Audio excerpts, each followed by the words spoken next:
And so now I'm going to turn it over to Tom Filippi from Filippi Engineering from the applicant team to give a presentation about the project proposal. Thank you, Noah. I appreciate it. Just in summary, can you put up our first slide there, Noah? There we go. So in summary, the total property size is 18.9 acres. We're proposing 28 custom home lots for a proposed density of 1.48 units per acre. As Noah indicated, that's right in the mid-range.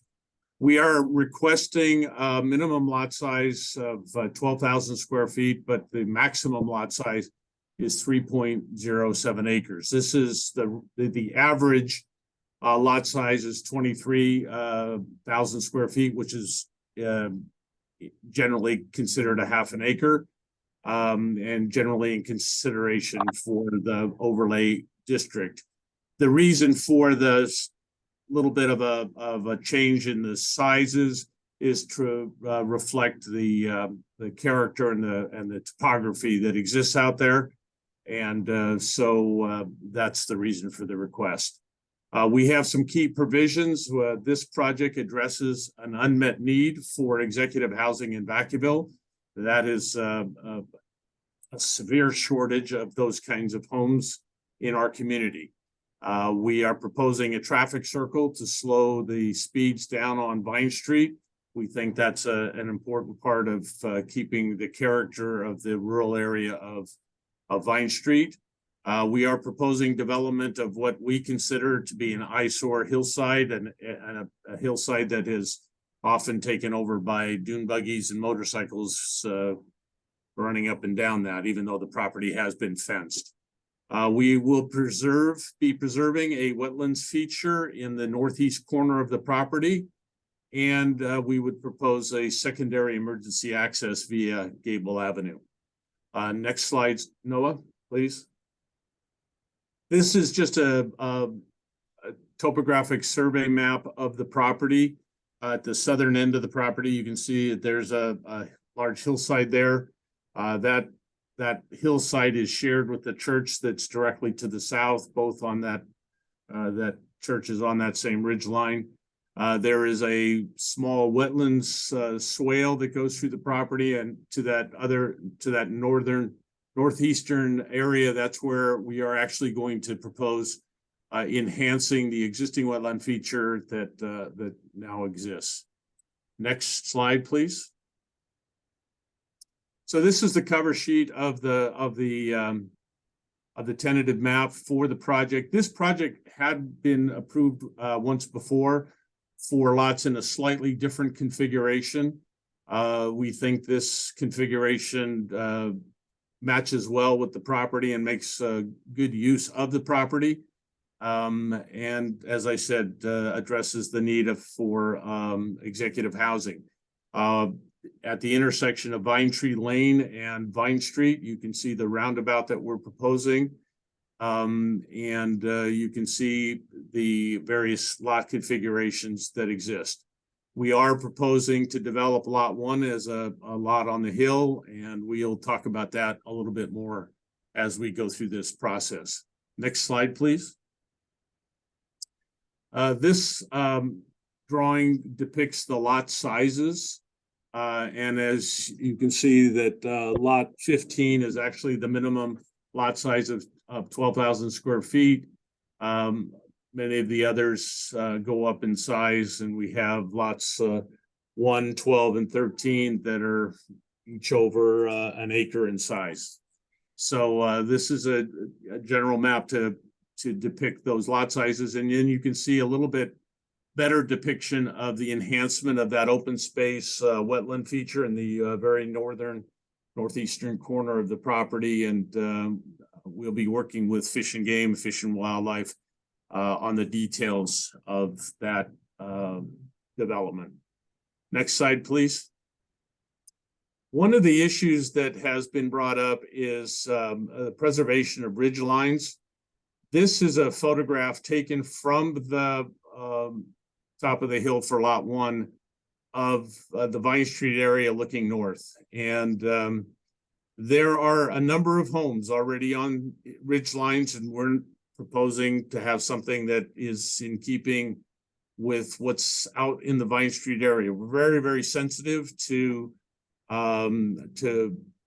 the character of Vine Street. I've certainly known and understood and have friends in the Vine Street area for the last 40 years. And we're very, very sensitive to making sure that what we're developing and proposing is in keeping with the context and character of that wonderful area.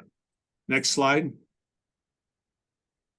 This is the hill that we're talking about. And to give some context, you can see in the right-hand portion of the slide, the existing church that's on the top of the property, or just to the south, I should say, of the property. And there's a telephone pole there, just to give some context of this. The next slide, if you could. This is our attempt at rendering a home that would be on top of the hill there.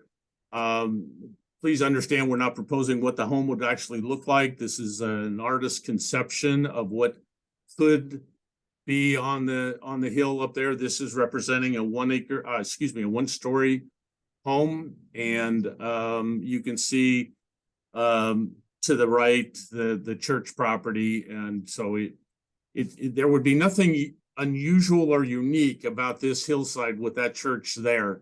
And the next couple of slides would show, next slide, please. That's another home that's on a ridge in the Vine Street area. In fact, that photograph is taken from where the house would be on lot 1. So that's a 1-story home, and again, likelihood we would want that to be a 1-story home on the hill here on our project. And this is just indicative of what's in the Vine Street area, actually in very close proximity to this project. Next slide, please. This is actually a home at 190 Hillview Drive. The reason for this is the attempt we will make to hide the home as much as we can. We'll try to replicate something like this with some landscaping and maybe a berm or two. We will make an attempt to screen the home as best we can. But this is shown for kind of a contextual purpose of trying to show what we will be attempting to do. Next slide. Now, this is a home in the Vine Street area, and we will not be proposing to do this. This is a 3-story home in the area on top of a ridgeline. We are not proposing that. The purpose of showing these 3 photographs is to give some context and to give an understanding. The only quote unquote ridge that remains in the Vine Street area would be this hillside. It's been used by motorcyclists, dune buggies, and other folks for a long, long time. It's been my opinion and others, the owner's opinion, that it's become an eyesore because of that. And we think a beautiful home on top of that hill would be an asset in the area. And it's nothing really different than what's already there with the church right next door. I think that's the end of my presentation. Is there one more? I think that's the last one. So I'll turn it back to you, Noah, or I'll answer. I'm available to any questions. Dave Roth, the owner of the property, is on this call, I believe, and available for any questions that might come up. Thank you, Tom. So next steps for the city's review process for this application. The city is going to continue to evaluate the proposal and also evaluate and respond to any public comments that we receive. The next slide will give my contact info in case you would like to submit any public comments. The city will also be preparing a project environmental analysis, and eventually the project will be going to the Planning Commission and the City Council for a recommendation and for a final decision. And so staff will be preparing the staff report and any conditions of approval for this project should the project advance to that stage. And so that concludes tonight's presentation. My contact info is on the screen. Again, my name is Noah Rambawa. My email and my phone number are there if you'd like to get in contact with me in order to provide any comments or feedback about the project. If you're watching this via the recording, You're welcome to send any emails or comments to me as well. There's no time limit on when you can submit comments. There's also the project website in case you'd like to see the plans or get more info about the project yourself. That's www.bit.ly/Vinetree Estates, capital V, capital T, and capital E. We also have the applicant's contact info, Tom, and his email as well, if you'd like to reach out to Tom. And so we're now going to open it up to the questions and comment session, where any interested members of the public who are here tonight, if you wish to provide comments or questions, feel free to do so. Please use the raise your hand feature in order to provide comments. You can find this if you're on a computer at the bottom of your screen. There will be a button that says reactions, and you would click that and click raise your hand in order to raise your hand. If you are dialing into this meeting via telephone, please dial *9 in order to raise your hand. Once you've raised your hand, I will call on you and give you permission to speak. Ah,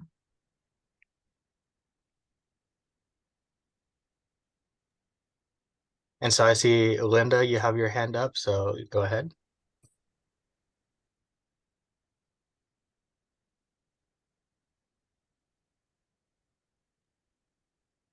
Okay, can you hear me now?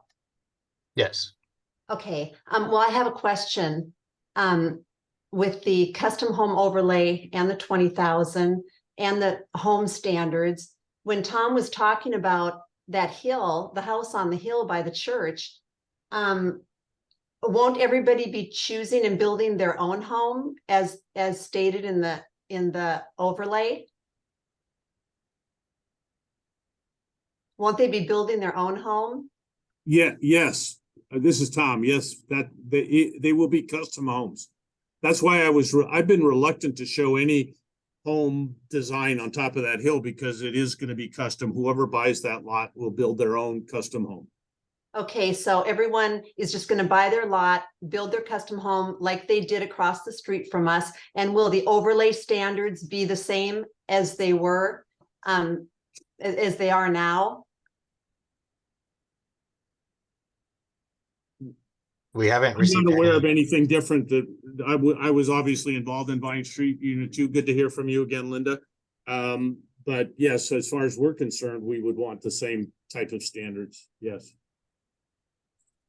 So I guess what I'm asking is the overlay standards that are in place right now going to stay in place?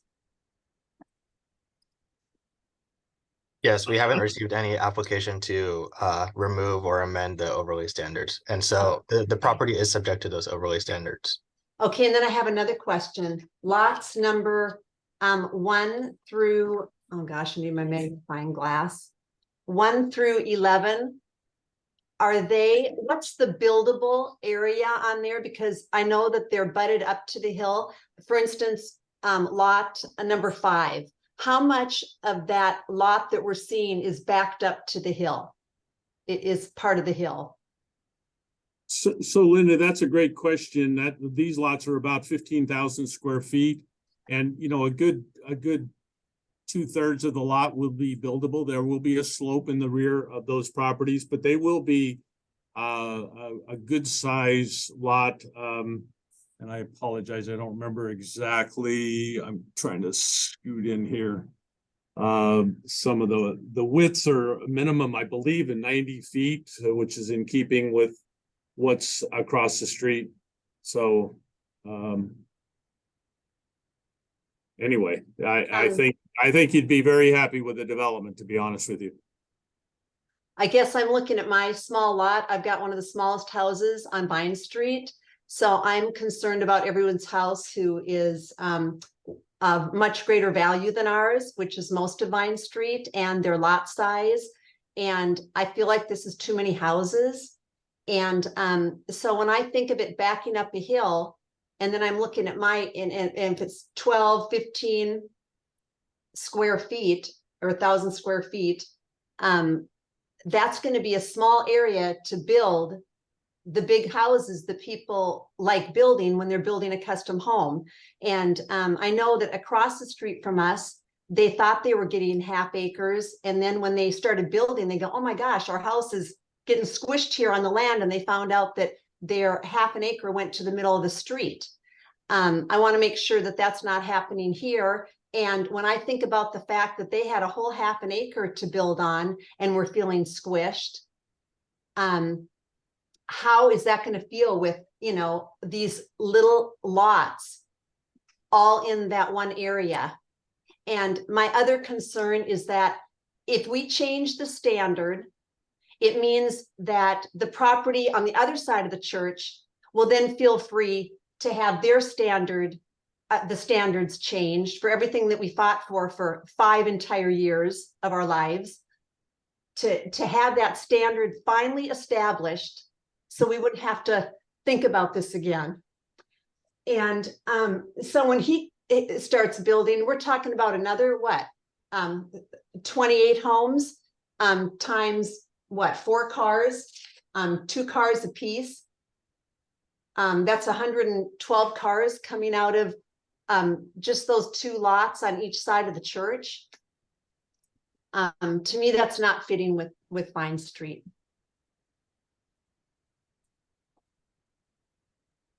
Yeah, that's a lot more traffic. Thank you for your comments, Linda. I see Marion also has her hand raised. So Marion, if you'd like to speak, feel free to unmute. Yeah, hi. I will say I agree for all of your talk about trying to preserve the character of Vine Street. This doesn't look like it. There's too many houses. But I want to make it a point before I go any further to address whose idea was it to call it an eyesore? Wow, thank you so much for calling my neighborhood an eyesore. You know, I mean, you need to Ma'am, I was calling the hillside an eyesore, not your Yeah, neighborhood. well, you know what? We appreciate those hillsides. I didn't appreciate the houses that were built on the Markham side of Vine, which the city letter called it Vine. I didn't even pay attention to it because I thought, gee, Vine is on the other side of the hill.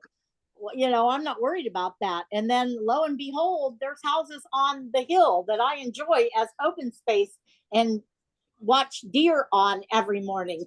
And those are almost gone now because you allowed a few houses to be built there. It still doesn't make any sense to me. I don't know what you were thinking, but you know, I don't appreciate characterization. I would rather be able to see some open space than to look at people's houses all around me. And it's a proven point that that helps our emotional well-being to see open space, not houses. So I take exception with that. And you mentioned preserving the ridge lines. And you mentioned the number of homes already on the ridge line in Vine Street, and you showed that nice picture.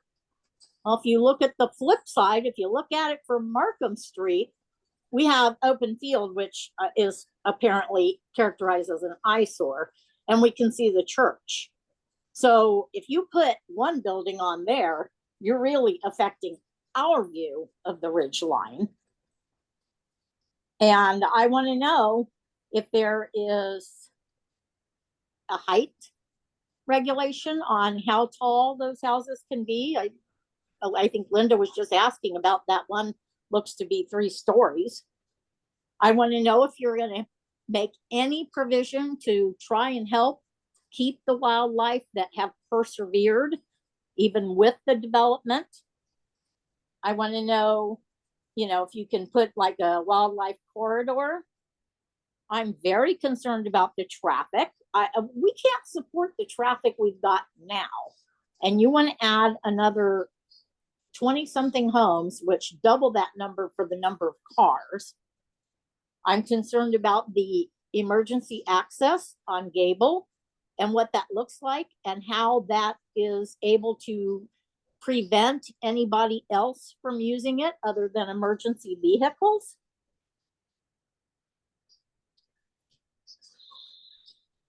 I guess that's about it. All right, thank you, Marianne, for your comments. We're gonna move. I'm gonna call on Steve now. Steve, I see you have your hand raised. So if you'd like to unmute, feel free to provide your comments or questions. Hey, thanks. I'd like to know if it's possible to have a map that shows the elevation lines that's overlaid with the lot lines. Because we have both of those maps, but would it be possible to see the lot lines overlaid on an elevation map?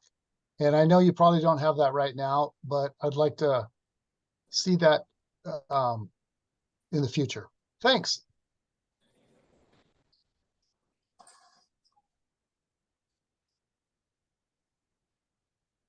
Thank you for your comments, Steve. I'm gonna move on now to Becky. Becky, I see you have your hand raised, so if you'd like to unmute and speak, go ahead. Thank you. This is Becky Ingraham. I'm at 52 Vine Street. I'm sorry, I'm at 54 Vine Street. Sorry, Jacobs. I wanted to ask a question. I think Linda touched on this, but I'm confused. I'm pretty new to this whole project situation, and I wanted to ask also about, we discussed the lot on the hillside. I think that was lot 1, but then Linda asked the question about whether or not each individual property owner was going to be able to make a decision about what kind of home they were going to put on their lot. And the answer, I think, to that was yes. So even though the artist rendering was for a 1-story home, is there some kind of regulation? I don't know if this question was just asked, but is there some kind of regulation on what sort of property is capable of being put on that ridge line, or no? Like, could they decide that they were wanting to build a 3-story home? Like, I think that's a little bit of, I have some confusion there.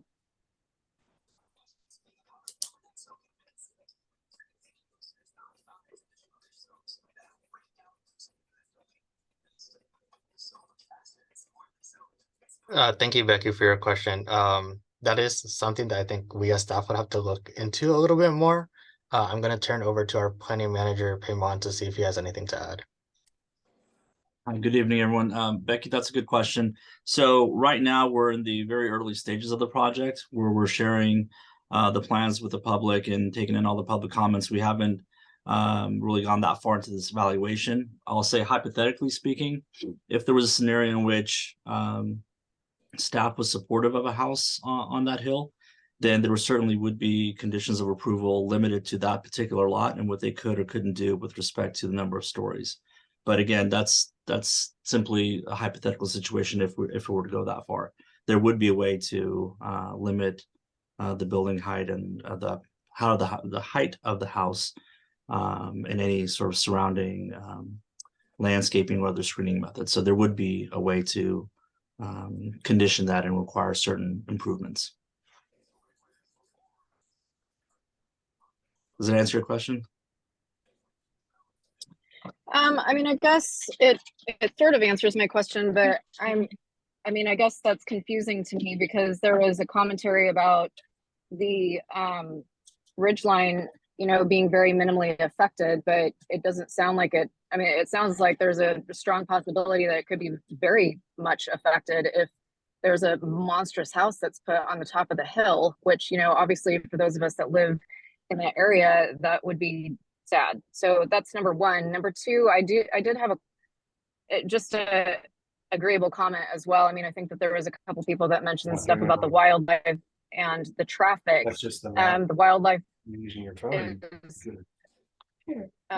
is something that I think that we all appreciate in that area, and People are getting the make comments. traffic in that area is already really frustrating because people speed up and down Vine going upwards of, you know, 60 plus miles an hour on a speed that's supposed to be 20 going around that corner. And so I think that bringing more traffic, I think somebody counted in the neighborhood of 100 and something cars that's going to be coming in and out of that little community there. That's really a struggle for me to wrap my head around.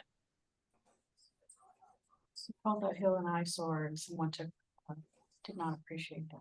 I do want to remind everyone here today that if you are not the person speaking, to please mute yourself to be respectful of the person who is speaking. Thank you for your comments, Becky. Tom, if you'd like, you're able to respond to any of Becky's concerns. But otherwise, we're gonna take down your comment and definitely uh incorporate it into as staff continues to review the project. Um, No, I would add one comment about the speed, and I certainly understand that concern. That's why we put the roundabout at the intersection there of Vine Tree Lane and Vine Street. I would agree that I have been in the area for years and years and have seen the traffic through there. Again, this is the property is zoned for half-acre size lots. Our average is a little over half acre. It might look like a lot on this piece of paper, but it's I mean on the drawings, but there are 20 acres there. So it's 28 lots on nearly 20 acres. So it is in keeping with, you can see a house directly to the north there, that APN 14008 is as a house. You can see a couple of other lots there.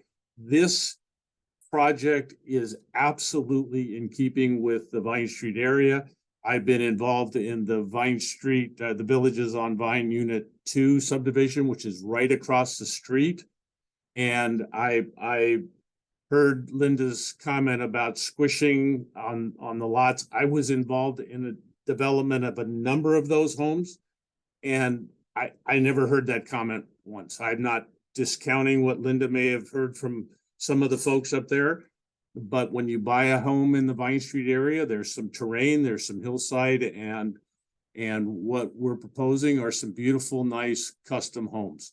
And I think the concern about a home on the top of that one little ridge, which is, again, it has to be understood that there's a church on that same ridge. And I think the developer wants to have something that's in keeping with the character and the neighborhood and some of the other things. That's why I showed that last picture. We don't want it to be a 3-story home that's a massive eyesore. We want something that will be in keeping with the character of the neighborhood. And I have designed many projects up and down Vine Street, and in this area, I think this is absolutely in keeping with the character of the subdivision of the area. And I would note that our city public works department for years has tried to actually straighten out where lot 17 is to actually make that less of a curve. And we've actually worked hard to try and keep that curve in because it does slow down the traffic, and putting that roundabout, it does slow down the traffic. And that's the intent, to try and keep this in keeping with the character of the area. That's all I have to add right now.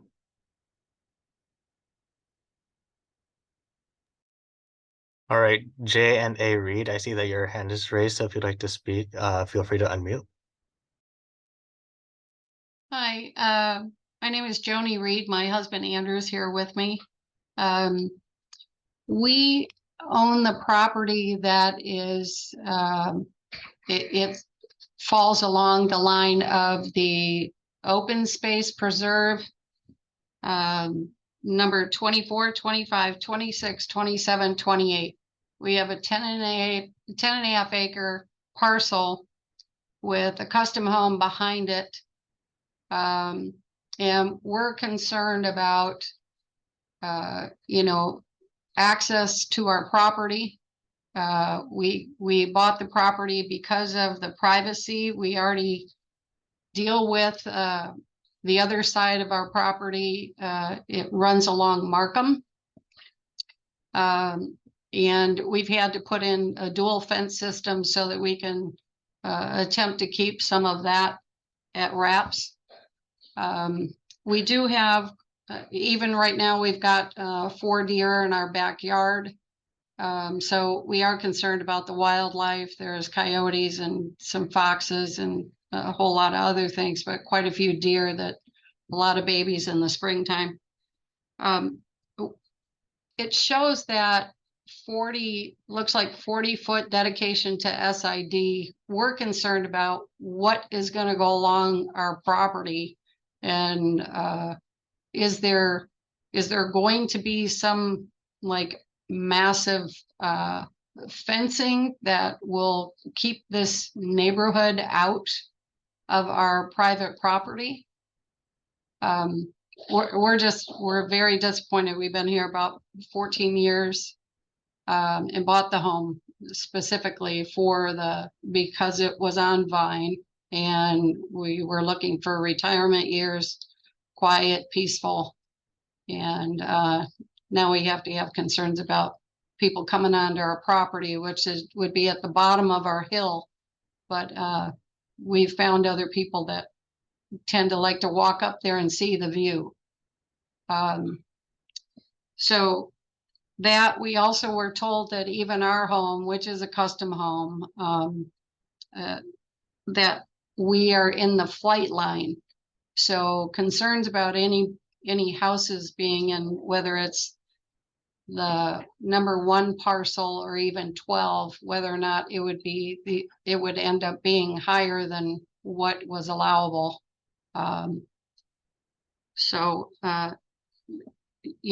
We also, as I saw the traffic circle, I thought, good luck with that. I do think that it's kind of a blind hill if you'd come down.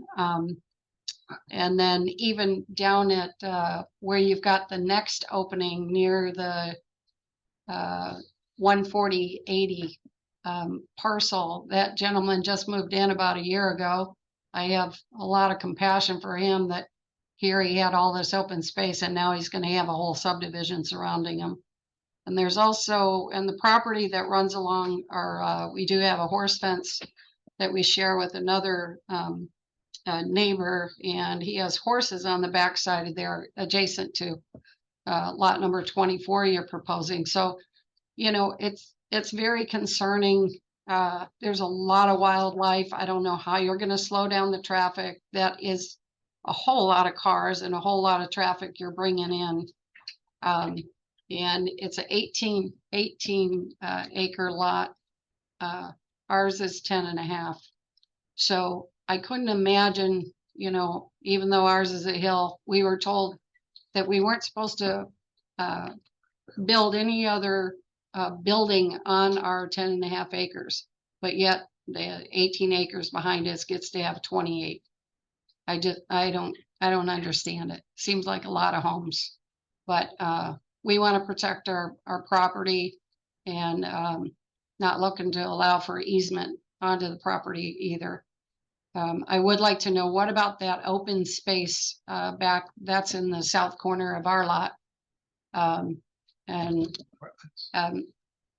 The wetlands, so-called dedicated area, because we do know that there's drainage. We have a pretty good amount of drainage that we've had to allow on our property, and we just don't want to see it backed up in any way towards us as well.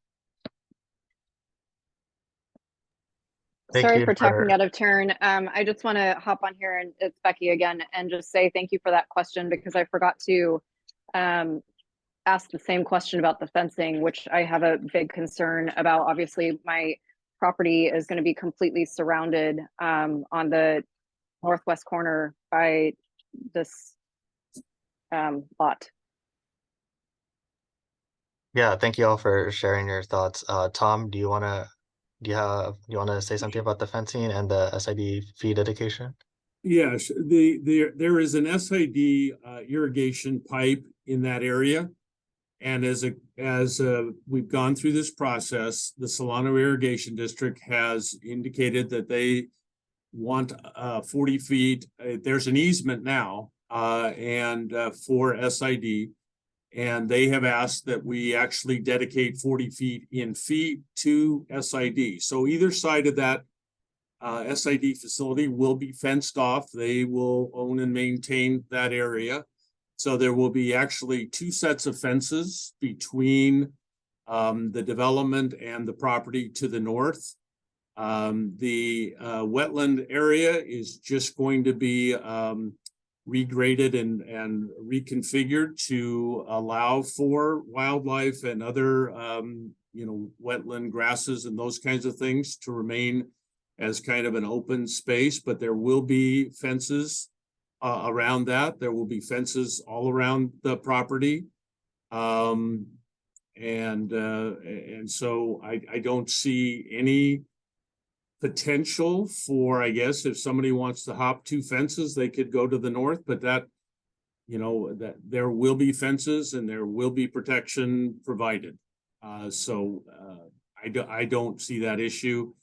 And in terms of traffic, just to put it in perspective, at the peak hour of the day, a project like this would generate approximately 1 trip per house during that peak hour. So that would be about 28 trips, which means that 1 trip every couple of minutes would be coming out of this area, which is not statistically a significant amount. It might seem that way, I understand that, but statistically during the worst, busiest time of day, there will be 1 trip every couple of minutes out of this area from this development.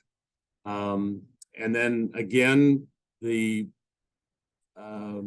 configuration of Vine Street, there was a comment about it being at a blind curve. The actual location of the roundabout is at the most visible point in this whole area of Vine Street.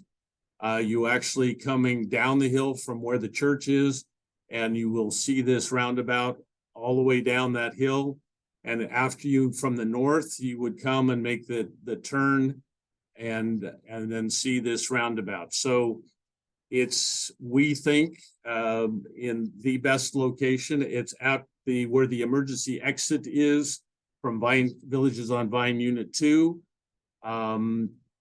So it's in our opinion, the perfect spot to actually slow down traffic. I might add parenthetically, the other roundabout that exists on the Vine Street area, I designed whatever it was, 25, 30 years ago. And I'm very sensitive to the speed in this area. And it's our effort and our proposal to try and slow down traffic. This is not a request from the city of Vacaville. This is our proposal to try and keep traffic at a slow rate. I have a number of friends that live on the Vine Street area. I don't want to say I'm an expert in it, but I think I know the area pretty well.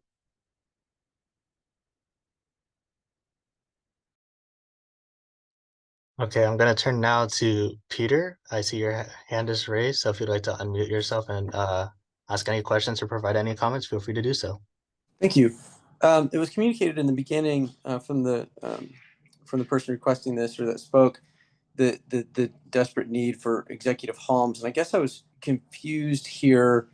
I know the average has been talked about a long time or a lot about lot size, but we also are looking at 3 very, very large lots and a number of what we would consider smaller lots. And then it was also stated that the number of lots from 2 up until it looks like 11 are going to be, I think you said, 2/3 usable because of the hill.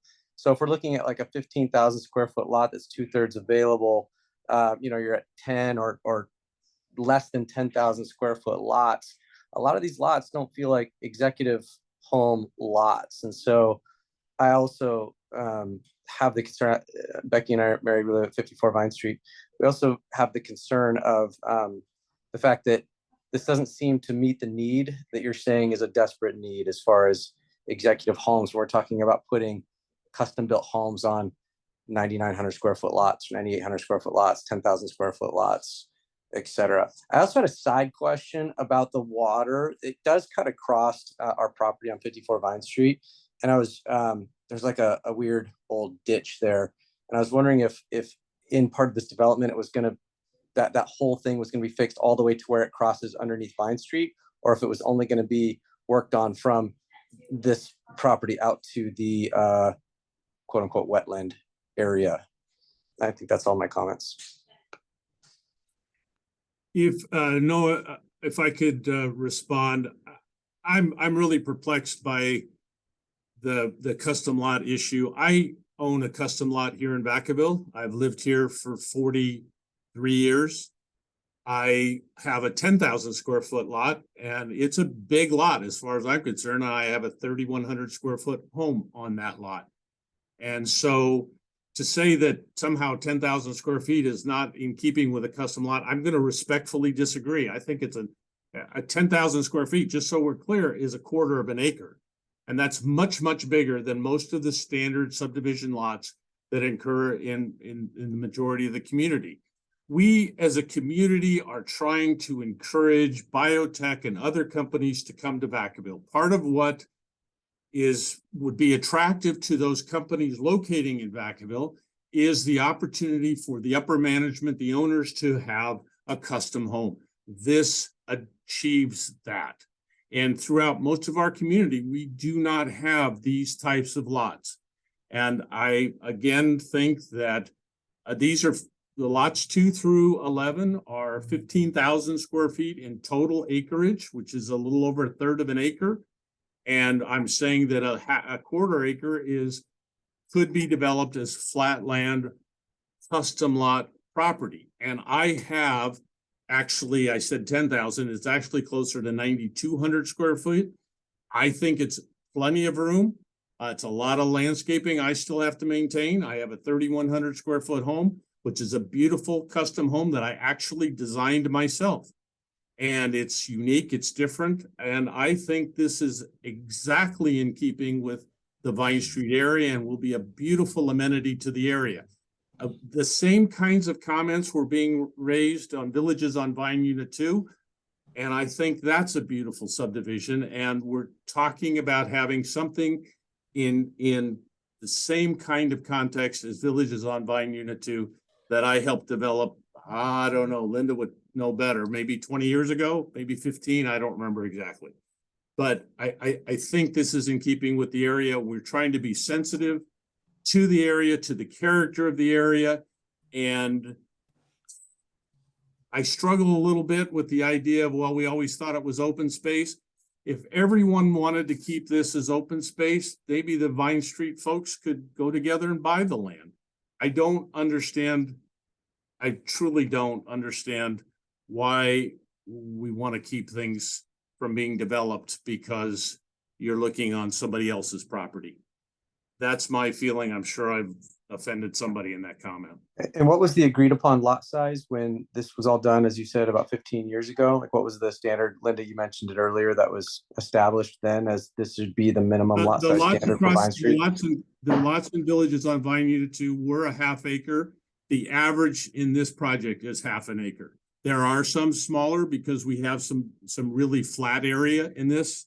In the lot area of 14, 15, 16, they're all much flatter, and we thought those are good sized custom lots at 12,000 square feet. So the average of what we're doing is still the half acre. But I didn't ask about the average. I was asking what was the lot size? Maybe I missed it. Did you say the actual minimum lot size that was agreed upon? Across the street? Yes. Those are half acre. I believe the minimum is a half acre. Which is about 22,000 square feet. Is that correct? Well, I mean, in our business, we round off, we call half acre 20,000. I admit 43,560 is the actual acre, but we refer to 20,000 square feet as half an acre. I know there's a slight difference there. Okay, so we're asking for a change from 20,000 plus to 12,000 plus. For a few of the lots in the flatter area, yes, sir. But does that not set the standard for Vine Street moving forward on other future developments? There's not very much left to develop in Vine Street. But it does change the standard, correct? Well, we're requesting on this piece of property because of the unique characteristics of this property. Yes. On this particular one, yes, sir, we are. And did you have a comment about the water thing, or is that premature? To be honest, I'm sorry. There are two water systems out there. There's the upper Vine Street system and the lower Vine Street system. We're going to be tying into the lower Vine Street system. But I apologize. I did not understand your comment or question about what we're going to do. On this map, we're looking at if you follow that waterway from the wetland area and it makes a northwest angle, and then there's like a dotted line that cuts across the 54 Vine Street. That's the underground continuation of that waterway. And then there's an open ditch that crosses the southwest corner of Vine Street there. I think we're talking about the same waterway. Oh, okay. You're talking about the drainage. The drainage, yes, the drainage that comes down from all of Vine Street, right? Okay, right. We will be picking all that drainage up and running it through our property in pipes.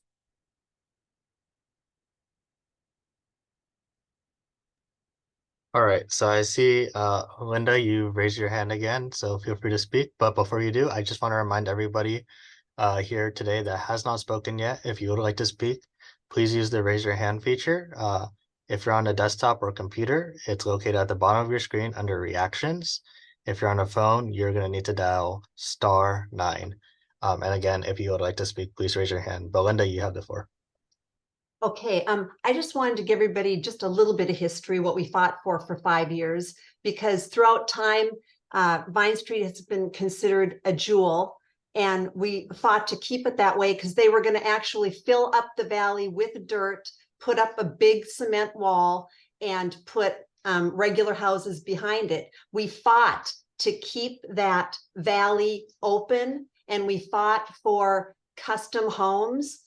And so from the traffic circle all the way down Vine, we had the promise of the city finally to have a custom overlay developed that would keep that standard in place for the finishing of the development of Vine Street. And so Tom's home is beautiful. That area is beautiful. My ex-husband used to live over there. It's a gorgeous area, but it's not Vine Street. Vine Street is a jewel that's different from all others. It's like right downtown country.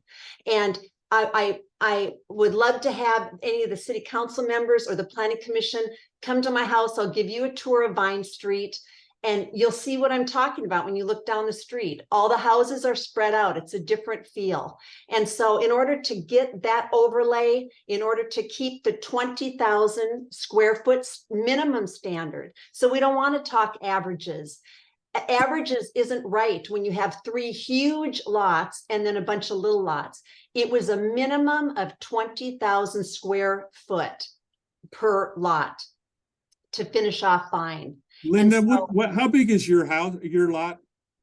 My lot is 10,000 square feet. Why do you think you can argue for everybody else to have something bigger than what you have? Because Just I've out of always curiosity. Just out of curiosity. Because I have always fought in helping the entire neighborhood to keep this street what it was meant to be, and that's the jewel in this city. This isn't about me. This is about the $1 million homes all up and down Vine Street I with the agree acreage and with the field, just like you'd fight for your neighborhood. I'm trying to give the same kind of, we are absolutely fighting for the same kinds of things you're fighting for. Okay. We're just disagreeing a little bit on the lot size. We are still talking about having huge, beautiful custom home.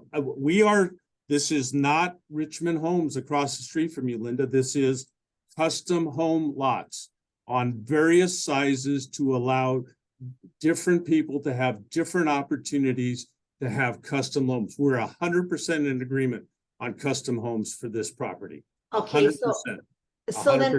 So my question then is that why can't you guys just keep the standard that the city this was a 5-year battle. Why can't you just keep the standard of 20,000 per lot? Why can't we do that? Because we have unique terrain here, and we think this is in keeping with that. 20,000 square feet is a number that sounds really good. We're asking for some on the flat areas where you can still have a beautiful custom home. 12,000 square foot minimum, that's a third of an acre. And we're asking for a small deviation, a small change for the unique characteristics of this property. That's all. We are still keeping the character of Vine Street, and we're still keeping the custom home feel. The difference, we already had a project, as you know, Linda, approved on this property before. The difference was 20 lots versus 28 lots. So there's 8 more lots that we're asking for this time. The economics are much different now than they were 10, 15, 20 years ago when we had this approved before. This has been approved before. It was approved before they had the standard overlay. Tom, I If want to we make can, yeah, sorry, Linda, thank you for your comments. Tom, thank you for your comments. I do want to keep things moving on, give everybody else a chance to provide comments. Linda, and for everybody else, there's anything that that you don't feel was answered to your liking, if you want to send us, you have Noah's information, please don't hesitate to just send us an email and say, look, here's the information I'm looking for.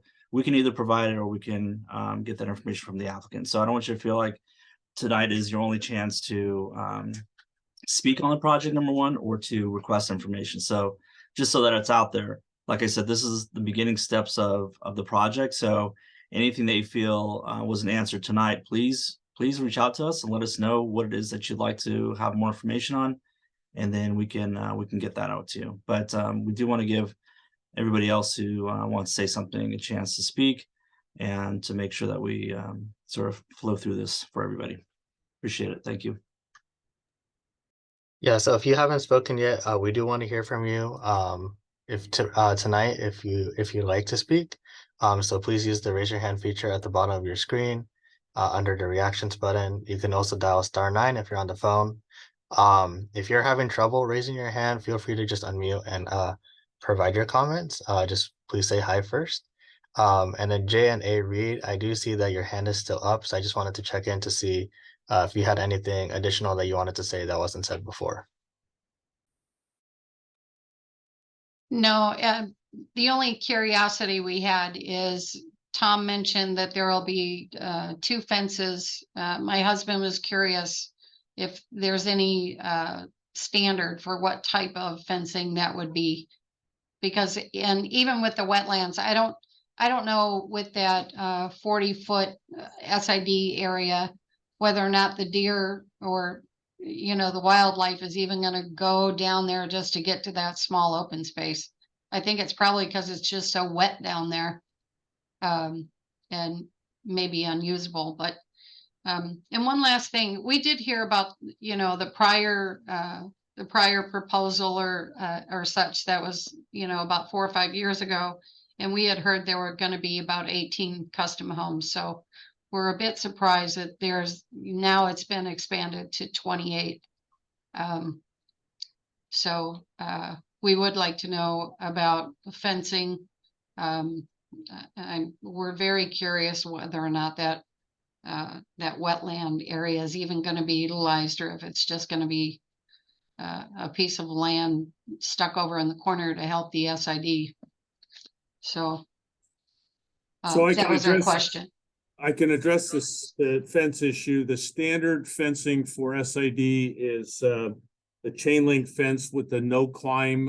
They're very, very small links. Typically, they're a black coated fence they consider them no climb fences. SID does not want people climbing into and onto their property. So you'll have that type of fence on either side of the SID property. That little wetland feature is not going to be owned by SID. It will be maintained and owned by there'll be a small homeowners association, and the homeowners in that area will maintain that and keep it cleaned out and pristine. But SID will not own it. There will be, like I said, a fence on either side of SID's property, and their typical standard is a 6-foot high chain link fence with they call them no climb fences. So they don't have the big openings that you would see in a chain link fence that you could easily hop over. They're very tight knit weave that makes it difficult to climb.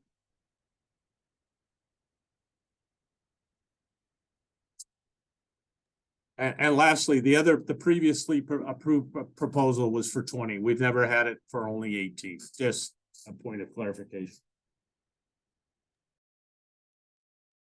Okay, Becky, I see your hand is up again. So if you have something that you'd like to say that wasn't said before, please feel free to do so.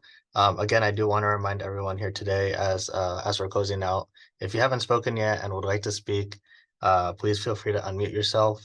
My contact info is also on the screen if you'd like to send me an email or give me a call to ask any questions or comments about the proposal. And go ahead, Becky. Tom, did you already mention, and I missed it, about the fencing that's going to be separating 54 Vine Street from the northwest corner of your property?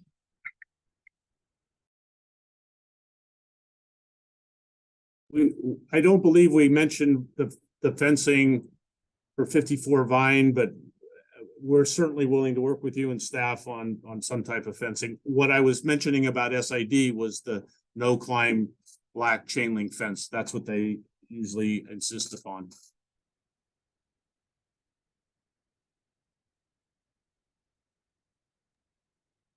Okay, and I want to give a last call to anybody here tonight who would like to ask a question or provide feedback on the proposal. Please feel free to do so now by unmuting.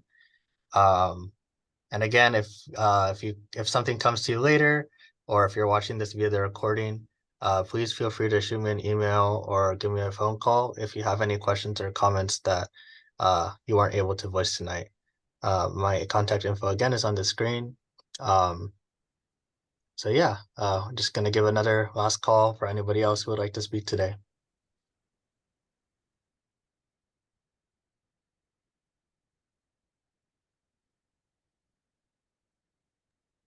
Okay, so seeing none, it looks like we're gonna close tonight's neighborhood meeting. I want to thank everybody who attended tonight for coming.